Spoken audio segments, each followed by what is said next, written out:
विश्व प्रसिद्ध श्री महाकालेश्वर मंदिर में 2025 और 26 की आय की बात की जाए तो इस वर्ष 6 वर्षों का रिकॉर्ड टूट चुका है।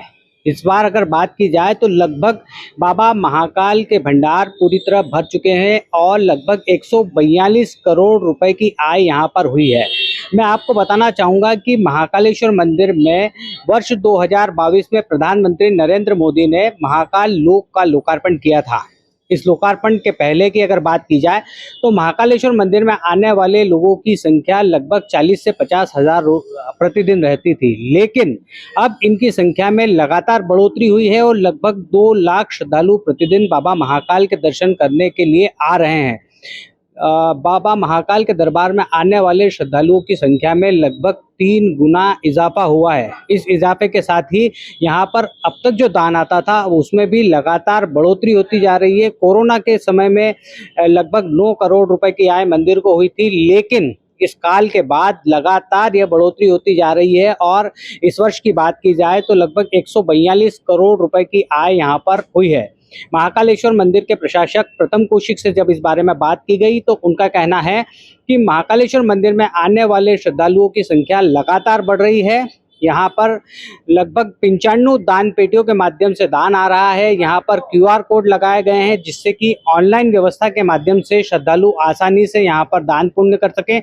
सोने चांदी के आभूषण यहाँ पर बाबा महाकाल को चढ़ाए जा रहे हैं। साथ ही लगभग 65 करोड़ रुपए की लड्डू प्रसादी भी यहाँ पर उसका विक्रय किया जा चुका है। दान में जो राशि आ रही है, अगर उसके बाद बात की जाए तो सबसे अधिक राशि लड्डू प्रसादी के माध्यम से यहाँ पर आ रही है। और भी मैं आपको बताना चाहूँगा कि महाकालेश्वर मंदिर में पूरी पारदर्शिता के साथ यह जो राशि आ रही है उसका संकलन किया जाता है। यहाँ पर जब इन 95 दान पेटियों को खोला जाता है तो उन्हीं कर्मचारियों को यहाँ पर प्रवेश दिया जाता है जिनके कपड़ों में जेब नहीं होती। ऐसे विशेष कपड़े यहाँ पर बनवाए गए हैं और ये जो लोग श्रद्धालुओं के द्वारा दिए गए दान की गणना करने के लिए यहाँ पर आते हैं तो उन्हें यहाँ के कठिन और कड़े नियमों का पालन करना पड़ता है।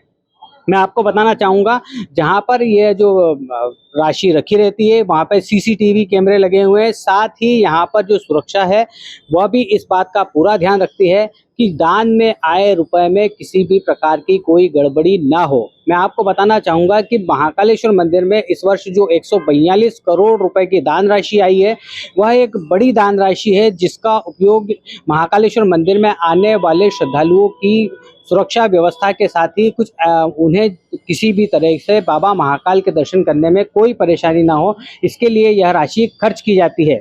महाकालेश्वर मंदिर में दान दिए जाने वाले दान के साथ ही यहाँ पर एक अन्य क्षेत्र भी है, उस अन्य क्षेत्र के माध्यम से भी मंदिर को काफ़ी कमाई होती रहती है। मैं आपको बताना चाहूँगा बाबा महाकाल के दरबार में जो 142 करोड़ रुपए की आय हो रही है वह एक बड़ा रिकॉर्ड उसे देखा जा रहा है, क्योंकि इसके पहले तक ऐसी इतनी अधिक संख्या में कभी भी मंदिर समिति को कोई दान राशि नहीं आई है। महाकालेश्वर मंदिर में बड़ी संख्या में लोग दान करते हैं। इस बार वित्तीय वर्ष में कितना दान आया है और जो है दान की राशि को किस तरह से काउंटिंग की जाती है यहाँ पर?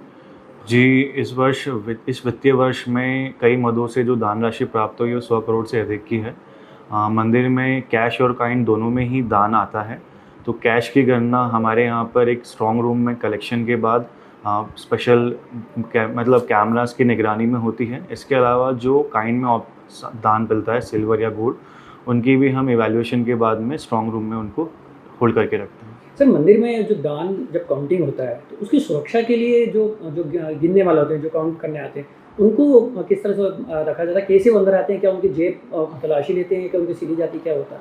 जी, जो गणना कक्ष है पहले तो वो एक सील कक्ष है जिसमें हर किसी को अनुमति अलाउड नहीं होती, जो वहाँ पर कर्मी उन्हीं को अलाउड होती है। इसके अतिरिक्त वहाँ पर निरंतर कैमरा से मॉनिटरिंग की जाती है। गणना में आने वाले कर्मचारियों की पॉकेट्स सिली हुई होती हैं, उनमें किसी तरह की पॉकेट नहीं होती है। इसके अतिरिक्त वहाँ पर आने जाने वाले कर्मचारियों को चेक किया जाता है गणना से पहले और गणना के बाद में।